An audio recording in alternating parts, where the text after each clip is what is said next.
O-News Radio. Toute l'actualité nationale et des Outre-mer.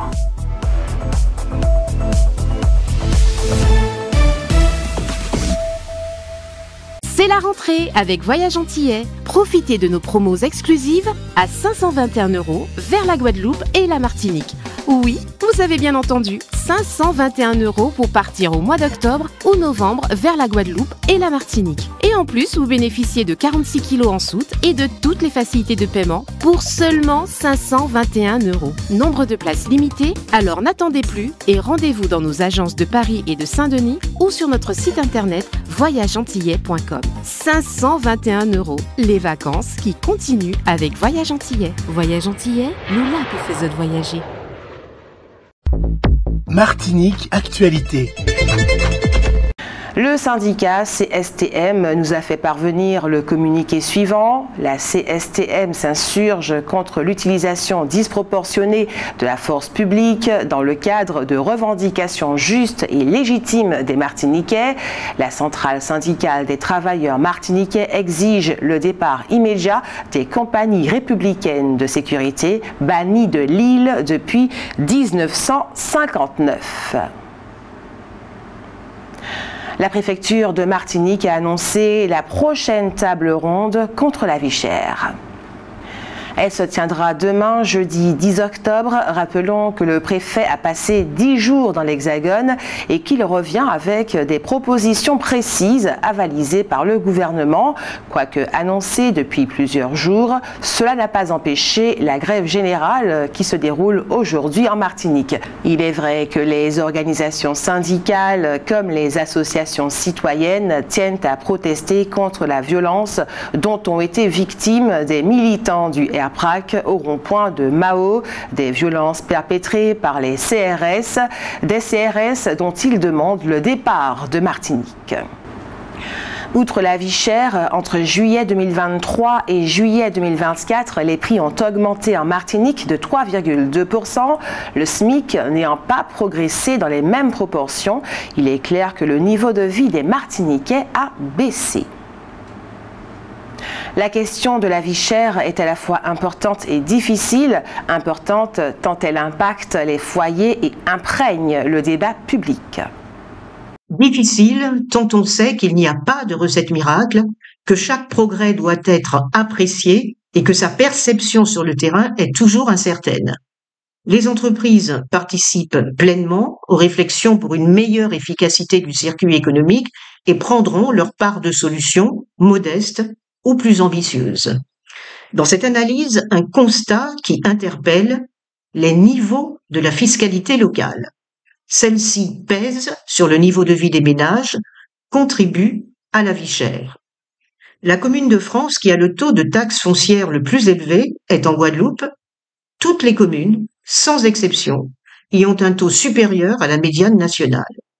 La médiane en Guadeloupe est de plus de 50% plus élevée que la médiane nationale. Cette dimension n'est pas très présente dans les débats actuels, à méditer, et c'est donc signé Hervé Mariton, président de la FEDOM. Les portiqueurs, les dockers et les employés de la CMA-CGM annoncent que l'activité de livraison-réception du port de Fort-de-France est bloquée jusqu'à la réouverture des négociations. Les syndicats du port dénoncent la rupture des négociations après 38 jours de mobilisation contre la vie chère et toute forme de violence. Les douaniers ont saisi dans l'Hexagone plus de 1,7 tonne de cocaïne d'une valeur de 51 millions €. Elle était dissimulée dans des meubles venant de la Martinique, soi-disant pour un déménagement. Le dimanche 29 septembre, la ville du François a célébré la fête de la Saint-Michel, saint patron de la paroisse et des parachutistes. Cet événement, chargé d'émotion et de solennité, a rassemblé fidèles et militaires pour une journée mémorable, ancrée à la fois dans la tradition religieuse et les valeurs de défense nationale. Dès le matin, 3 messes ont été célébrées avec, en point d'orgue, celle de 10 heures, présidée par Monseigneur David Macaire, archevêque de la Martinique, avec à ses côtés le père Wilfried Banet, curé de la paroisse du François. Les parachutistes dont Saint-Michel est le saint patron, étaient présents en nombre pour cette célébration, marquant leur lien spirituel avec le protecteur des combattants. La présence du maire Samuel Tavernier, accompagné de ce conseil municipal ainsi que des autorités militaires, soulignait l'importance de cet événement pour la ville et la communauté. L'homélie, prononcée par Monseigneur Macaire, a résonné avec les préoccupations actuelles de la société martiniquaise. L'archevêque a insisté sur la nécessité d'une foi solide face aux difficultés économiques, notamment la crise de la vie chère qui impacte durement les habitants du François. Il a également abordé la solidarité envers les plus démunis, une valeur essentielle en ces temps de division, tout en soulignant l'importance de la paix dans un contexte international troublé, avec une référence particulière au conflit du Proche-Orient. Les autres personnalités présentes ont également pris la parole. Les discours des personnalités présentes, dont le contre-amiral Nicolas Lambropoulos, commandant des forces armées aux Antilles, et le maire Samuel Tavernier, ont souligné l'importance de maintenir des liens forts entre la communauté civile et les forces militaires.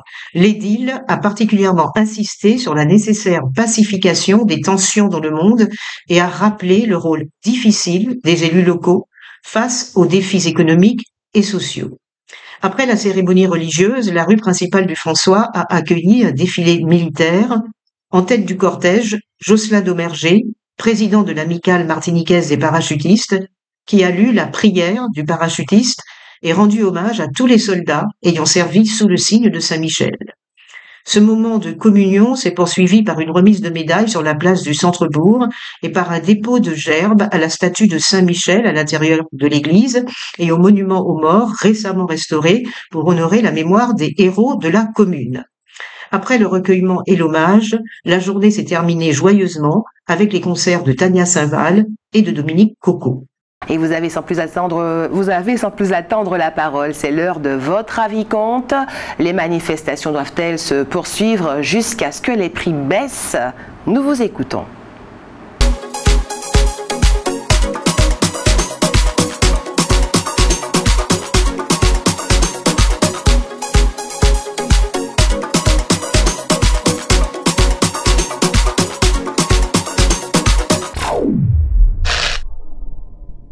Les manifestations doivent-elles se poursuivre jusqu'à ce que les prix baissent?